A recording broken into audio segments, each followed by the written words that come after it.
आप सुन रहे हैं स्टोरी विद अनवी।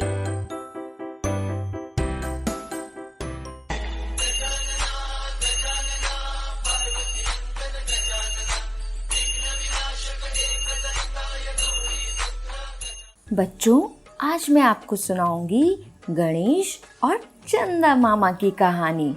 एक बार कुबेर महाराज, जिन्हें हम धन के देवता भी कहते हैं, वो भोले बाबा और पार्वती माता के पास गए और उनसे कहा, महादेव, मैं आप दोनों को अपने घर खाने पर बुलाना चाहता हूँ। हे भोलेनाथ, आप और पार्वती माँ, आप दोनों मेरे घर खाने पर आज रात आएं। पहले तो शंकर भगवान कुबेर महाराज की बात को ध्यान से सुनते हैं। उसके बाद उन्हें लगता है कि जरूर अपने घर हमें धन दिखाने के लिए बुला रहा है। ऐसा सोचते हुए भोले बाबा कुबेर महाराज को तुरंत कहते हैं, नहीं कुबेर महाराज, मैं आपके यहाँ आज नहीं आ सकता खाने पर। भोले बाबा के मना करते ही पार्वती माता तुरंत कहती हैं, हाँ कुबेर महाराज, मेरे पास भी बहुत काम है, इसलिए मैं भी नहीं आ सकती। अब जब पार्वती माता और भोले बाबा दोनों मना कर देते हैं कुबेर महाराज को उनके घर जाने को, तो कुबेर महाराज बहुत दुखी हो जाते हैं और वो भोलेनाथ से कहते हैं, प्रभु ऐसा ना करिए, मैंने आप दोनों के लिए बहुत ही स्वादिष्ट भोजन बनाया है, ऐसा ना करिए, थोड़ी देर के लिए ही सही, बस मेरे घर चलिए। कुबेर महाराज की बार बार विनती करने पर भोले बाबा उससे कहते हैं, ठीक है कुबेर महाराज, मैं तो नहीं आ पाऊंगा, लेकिन हाँ, मेरा छोटा बेटा गणेश, उसे मैं जरूर आपके घर भेज सकता हूँ। उसके बाद भोले बाबा गणेश भगवान को आवाज देते हैं और कुबेर महाराज के साथ उनके घर जाने को कहते हैं।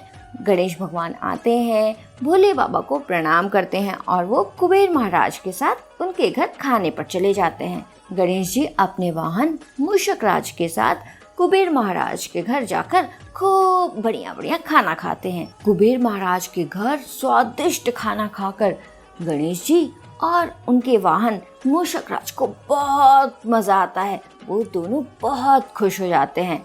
खाना खत्म होने के बाद गणेश जी और मूषक राज वापस अपने घर को जाते हैं। मूषक राज के ऊपर गणेश जी आराम से बैठे होते हैं और मूषक राज आराम से गणेश जी को लेकर के जाते हैं। तभी मूषक राज की नजर सामने से आ रहे एक सांप पर जाती है और वो सांप को देखकर बहुत जोर से डर जाते हैं और वो लड़खड़ा जाते हैं। और जैसे ही मूषक राज लड़खड़ाते हैं, गणेश जी उनके ऊपर से नीचे गिर जाते हैं और गणेश जी जैसे ही नीचे गिरते हैं, उनके हाथ से वो लड्डू भी फिसल जाते हैं जो उन्हें कुबेर महाराज ने दिया। गणेश जी उठते हैं और मूषक राज पर गुस्सा करने लगते हैं। क्या हुआ मूषक, तुमने मुझे क्यों गिराया? मूषक महाराज डरते हुए उठते हैं और बोलते हैं, भगवान मुझे माफ कर दीजिए भगवान, सामने से सांप आ रहा था, उसी को देखकर मैं डर गया और मैं लड़खड़ा गया, मुझे माफ कर दीजिए। मूषक राज की ये बात गणेश जी सुन ही रहे थे, तभी ऊपर से चंदा मामा जोर जोर से हंसने लगते हैं। हा हा हा हा हा हा हा हा। चंदा मामा की ये हंसी सुनकर गणेश जी उनसे तुरंत पूछते हैं, क्या हुआ आपको, आप हंस क्यों रहे हैं? गणेश भगवान की ये बात सुनकर चंदा मामा और जोर से हंसना चालू करते हैं। हा हा हा हा हा हा हा हा हा हा हा हा हा हा। चंदा मामा की हंसी सुनकर गणेश जी को और गुस्सा आ जाता है और वो फिर से गुस्से में पूछते हैं, क्या हुआ चंदा तुमको, तुम हंस क्यों रहे हो? गणेश जी की बात सुनकर चंद्रमा उनसे हंसते हुए बोलता है, हा हा हा, तुम कितने मोटे हो, तुम अपना वजन भी नहीं संभाल पाते और इस छोटे से मूषक पर बैठकर जा रहे थे, गिर गए, तुम्हारा सारा लड्डू गिर गया। मुझे देखो, मैं कितना चमकीला हूँ, कितना सुंदर हूँ, चारों तरफ सिर्फ मेरी ही रोशनी फैली है। हा हा। चंद्रमा की ये बात सुनकर गणेश जी को बहुत गुस्सा आता है और वो चंद्रमा को गुस्से में श्राप देते हैं और बोलते हैं, बहुत घमंड है ना तुमको अपनी रोशनी पर, अपनी चमक पर। ठीक है, तो मैं तुम्हें श्राप देता हूँ कि तुम्हारा ये घमंड अब चूर चूर हो जाएगा। तुम्हारी ये रोशनी तुम्हें छोड़कर दूर चली जाएगी। और गणेश जी के ऐसा बोलते ही चंद्रमा की रोशनी चली जाती है। चारों तरफ अंधेरा छा जाता है। ये सब देखकर चंद्रमा डर जाते हैं और वो जल्दी से गणेश जी के पास आते हैं और हाथ जोड़कर उनसे कहते हैं, मुझे माफ कर दीजिए, मुझे माफ कर दीजिए। मुझसे बहुत बड़ी गलती हो गई। मुझे नहीं हंसना चाहिए था आप पर। मुझे अपनी गलती का एहसास हो गया है। हे विघ्नहर्ता, मुझे माफ कर दीजिए। चंद्रमा की ये बात सुनकर मूषक राज तुरंत गणेश जी से कहते हैं, हाँ महाराज, इन्हें माफ कर दीजिए। देखिए चारों तरफ कितना अंधेरा छा गया है।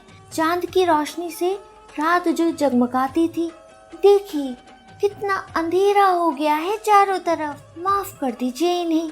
चंद्रमा और मूषक राज की बात सुनकर गणेश जी बोलते हैं, हाँ, मैं अपना श्राप कम तो नहीं कर सकता, लेकिन हाँ, इसका प्रभाव थोड़ा कम कर सकता हूँ। चंद्रमा की रोशनी पहले कम होगी, फिर धीरे धीरे धीरे बढ़ती जाएगी और जब ये पूरी रोशनी में बदल जाएगा, उस दिन की रात पूर्णिमा की रात होगी। और साथ ही गणेश जी ये भी बोलते हैं कि मेरे जन्म के दिन अगर किसी ने भी चंद्रमा को देखा तो उसके साथ बुरा तो जरूर होगा, लेकिन अगले दिन चंद्रमा की पूजा करके वो अपने बुरे वक्त से वापस भी आ पाएगा।